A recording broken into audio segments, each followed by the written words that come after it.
दुनिया में 2 अरब से ज्यादा मुस्लिमों का नेता कौन बनेगा? इस्लाम को मानने वाली इतने लोगों की ताकत किसके इशारे पर कुछ भी करने को तैयार हो जाएगी?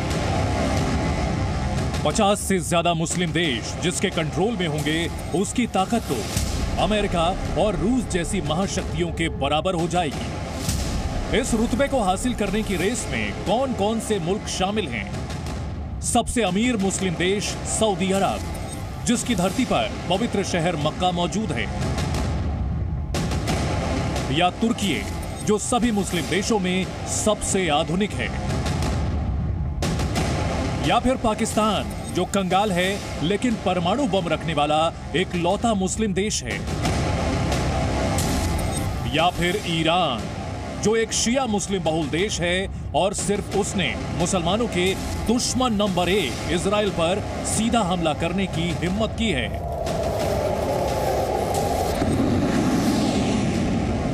तो क्या ईरान की कोशिश खलीफा बनने की है? इसीलिए उसने दुनिया के सबसे खतरनाक हथियार रखने वाले इजराइल के खिलाफ जंग छेड़ दी और अब उसे इसकी कीमत चुकानी पड़ रही है।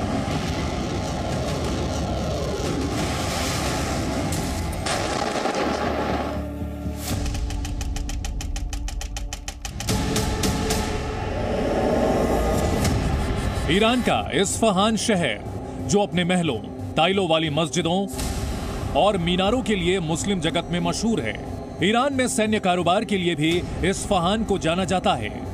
लेकिन फिलहाल ईरान का ये तीसरा सबसे बड़ा शहर इस्फहान दुनिया भर में एक रात पहले हुए धमाकों के लिए चर्चा में आ चुका है।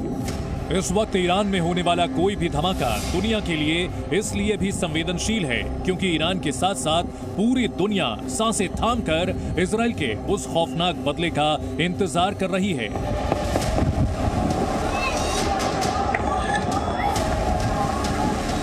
जिसे लेने की कसम इजराइल ने ईरान के 300 से ज्यादा मिसाइल और ड्रोन हमलों को नाकाम करने के बाद खाई थी।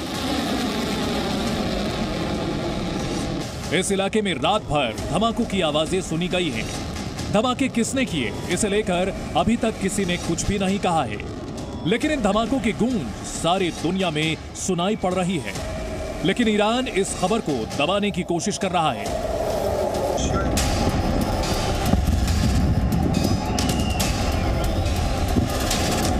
ईरान ने फिलहाल बड़ी तबाही से इनकार किया।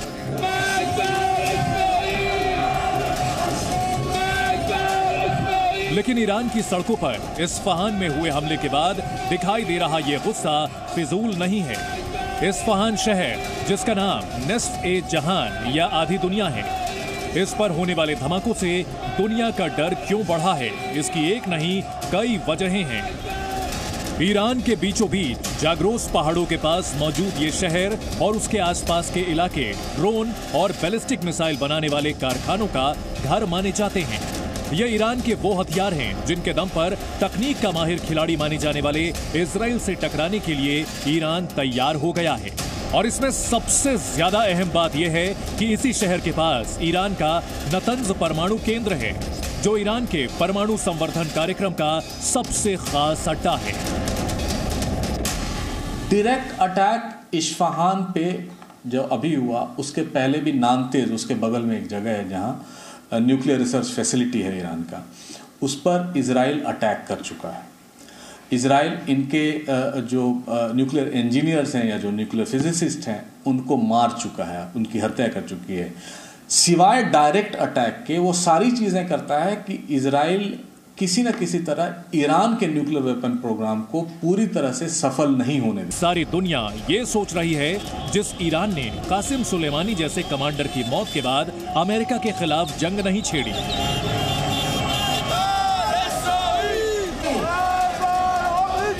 उसने सीरिया की राजधानी दमिश्क में अपने वाणिज्य दूतावास पर हुए हमले के बाद इजराइल पर मिसाइल और ड्रोन से हमले क्यों कर दिए, जबकि इजराइल ने हमले की बात स्वीकार तक नहीं की थी। क्या ईरान दुनिया को दिखाना चाहता था जो काम दुनिया में खुद को मुसलमानों का खलीफा समझने वाले दूसरे मुस्लिम मुल्क नहीं कर पाए, उसे ईरान ने कर दिखाया। जिस तरह का जश्न दुनिया भर के मुस्लिम देशों में इजराइल पर ईरान के हमले के बाद मनाया गया, उससे संदेश तो यही गया, हालांकि ईरान लगातार दमिश्क अटैक को ही इजराइल पर हमले की वजह बताता रहा।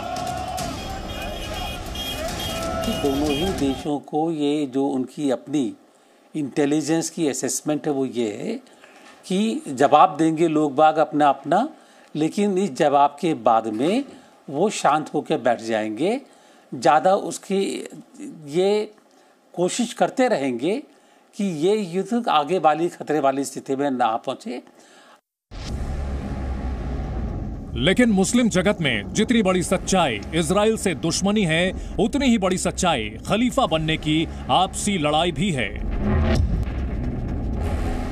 और उतनी ही बड़ी सच्चाई बार बार इजराइल से मुस्लिम देशों को मिलने वाली करारी शिकस्त भी है। इससे पहले भी इजराइल के खिलाफ मुस्लिम देश एक साथ आ चुके हैं, लेकिन ताकतवर मुल्क इजराइल ने अकेले सबको पटखनी दी है। 1948 के अरब इजराइल युद्ध के दौरान एक तरफ इजराइल था और दूसरी तरफ लगभग सभी अरब देश, जिनमें फिलिस्तीन, Jordan, Syria, Lebanon, Iraq, Egypt शामिल थे। इसके बाद 1967 के 6 डे वॉर के दौरान भी इजराइल के खिलाफ सभी अरब देश एकजुट दिखाई दिए थे। इनमें Egypt, Syria, Jordan, Libya, Iraq और लेबनान शामिल थे, लेकिन इन दोनों ही युद्ध में जीत इजराइल की ही हुई।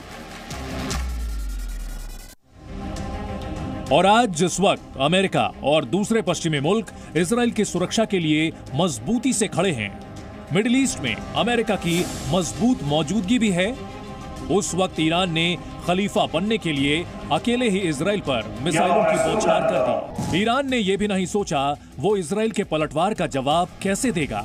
अगर जो बड़ी जंग की हम बात करते हैं तो बड़ी जंग वो तब होगी जब ये दोनों आपस में हवाई अटैक्स करेंगे और on the ground Hezbollah Israel के नॉर्दर्न बॉर्डर पर अटैक करेगा, वो होगी बड़ी जंग।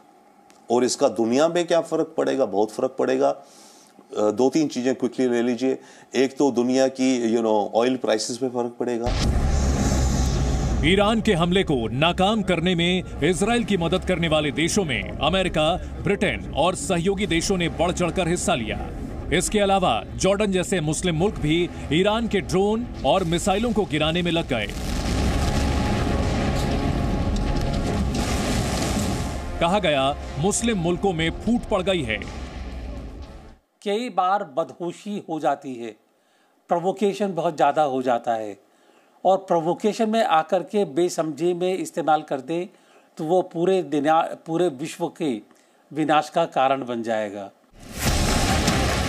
सऊदी अरब और यूएई का रवैया भी ईरान के साथ नहीं था। खलीफा बनने की जंग में एक दूसरे का गला काटने पर उतारू मुस्लिम मुल्क भले ही ईरान के साथ खुलकर खड़े ना हुए हों, लेकिन इजराइल की ताकत देखकर कई मुस्लिम मुल्कों की टेंशन बढ़ चुकी है। खलीफा बनने की रेस में बने एक दूसरे मुल्क तुर्की के राष्ट्रपति एर्दोवान, जिन्हें ईरान कुछ खास पसंद नहीं, वो भी इजराइल की ताकत देखकर अब ईरान के लिए नर्म हो रहे हैं। इजराइल का हर बदला आज तक उस पर हुए हमले से खतरनाक रहा है, और अब इजराइल के बदले की शुरुआत हो चुकी है। लेकिन आज के कट्टर दुश्मन इजराइल और ईरान कभी ऐसे दोस्त हुआ करते थे जिनकी दोस्ती से अरब मुल्क जलते थे। वो दौर भी इतिहास के झरोखों में दर्ज है, लेकिन ये दोस्ती कैसे दुश्मनी में तब्दील हो गई। जिस मुल्क को ईरान मेहरबान कहता था, उसे अब शैतान क्यों कहता है। जी न्यूज़।